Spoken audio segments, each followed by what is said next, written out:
Hi there, my name is Ryan Schefke with Captello. Today I wanted to speak to you about why you should consider a digital activation for your next event.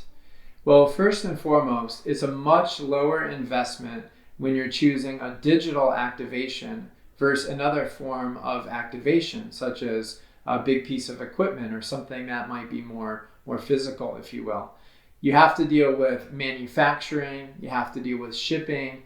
If you've got a digital activation, at the end of the day, it's software. And that software you can transport on a tablet, any mobile device whatsoever, email things. Very easy to work with software.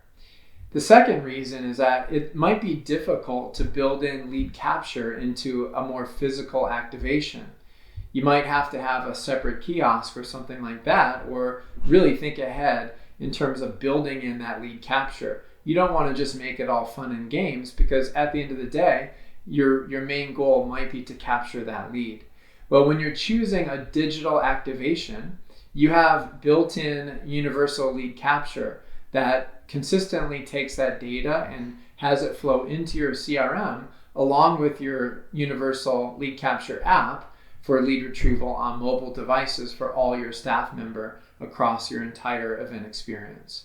So these are the reasons why I think it's important to consider digital activations at your next event. Thank you for watching. Have a great day and good luck at your next event.